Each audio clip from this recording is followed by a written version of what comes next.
Well, Citizen Kane certainly is my favorite film, and I always list it as the greatest film of all time, even though I think that any kind of list like that is completely silly and ridiculous. On another day, I might pick, who knows, something like 2001 or Vertigo or Raging Bull. But Citizen Kane is important symbolically because it represents one opportunity that a director got to make a movie with total control in the Hollywood system at a time when that was not done.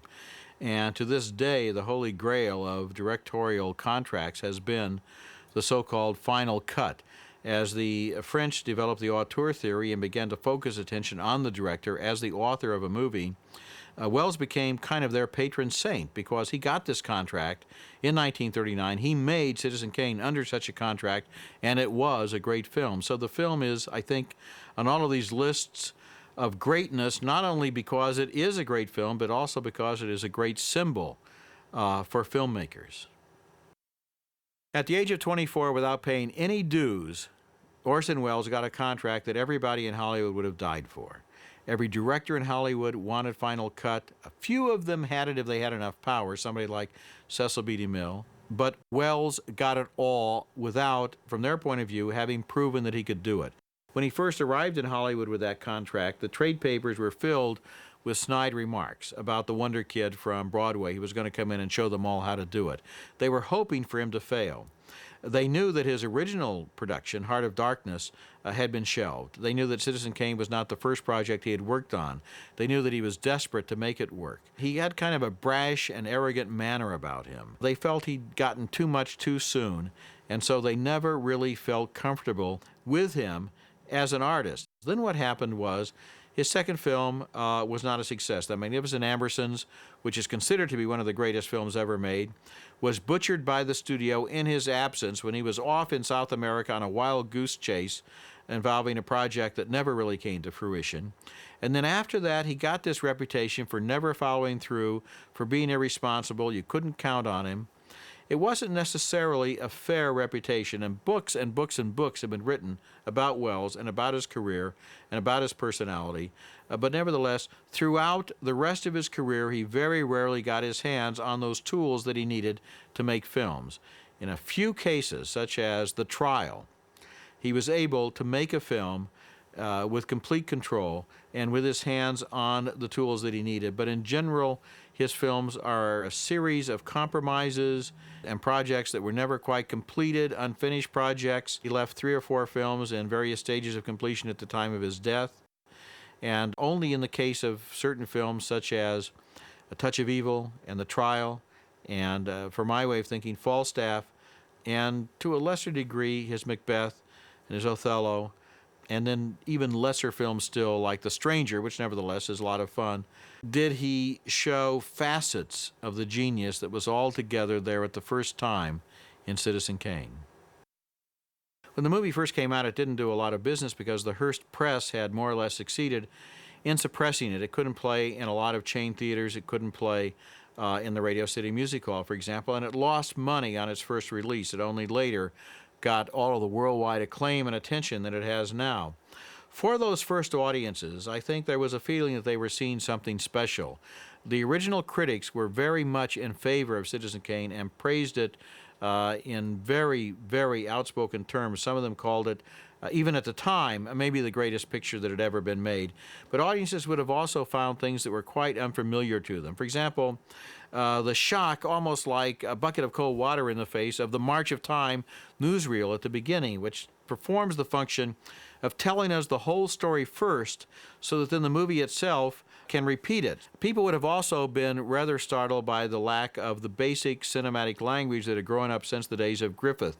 Master shot, over-the-shoulder close-ups, 2 shots, reestablishing shots, reverse shots, all of that grammar that was very convenient to the filmgoer. The fact that what you were supposed to be looking at on the screen would be in focus and the rest of the screen might be out of focus. What was before or behind the subject would be kind of hazy compared to the subject itself. Well, in this film, everything was in focus most of the time. You had to decide for yourself what to look at. There were long takes. The actors had the freedom to move around within the space as they did on the stage, which was what Welles wanted for them. And you also have these wonderful transitions using either sound or enormously audacious flash forwards in order to get from one part of the story to another or from one location to another. The movie is right there in front of you as a movie. What's always amusing to me is that Wells and Toland said they wanted utter realism. Realism was their goal. And to me, this movie is not realistic, it is stylistic. It takes realism and it elevates it through the use of its editing techniques, its sound techniques, and its visual techniques, so that it's very much a movie. We are aware at every moment that we're looking at a movie. We don't think we're looking at real life, no matter how much they talked about realism. I don't really believe the audience identifies with Charles Foster Kane or really likes him very much. I know that I don't. I love the movie, but it's a movie about a man who's very hard to like, and I think one of the key images in the picture is that early one in the newsreel that shows him in the wheelchair seen from behind the fence at his estate. There's a sense when you see this movie that you're going to get the inside story of a famous, rich, powerful man who wants to hide it from you. And that's the part of human nature the movie appeals to. It doesn't appeal to our love of Kane or our identification with Kane. It identifies with our curiosity about Kane, about anyone like Kane. It suggests that it's going to tell us secrets, that it's going to tell us the inside lowdown. And that's what's fascinating. The narrative device of the inquiring reporter is brilliant because it carries us into all of these flashbacks and allows us to understand why we're meeting all of these different people with their stories about Kane. And at the end, your hand closes on nothing. Rosebud really explains nothing. But the search has been dazzling. The movie is consistently entertaining in a visual way and in a narrative way. So that's what's important. It's not that we like Kane or that we even feel very sorry for him at the end. It's that we're fascinated by guys like that.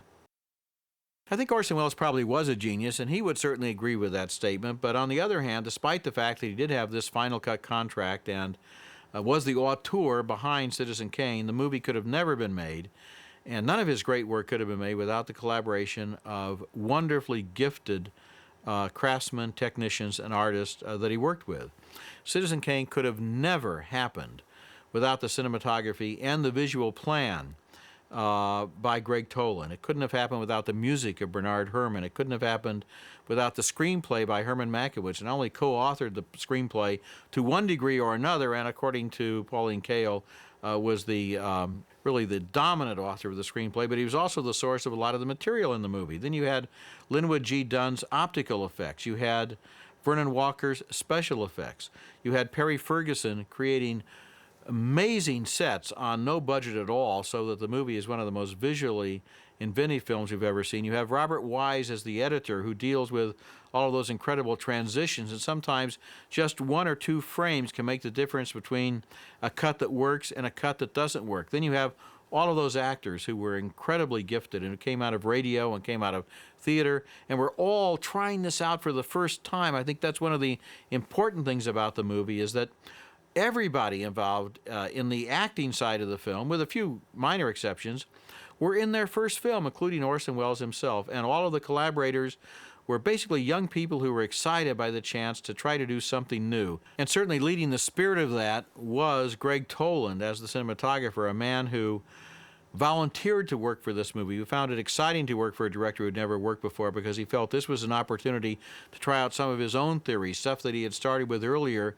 with experiments on deep focus in The Long Voyage Home by John Ford, and who in this movie really kind of introduced a new cinematic language that would influence movies from then on, and would especially influence the look of that particular American film genre, film noir.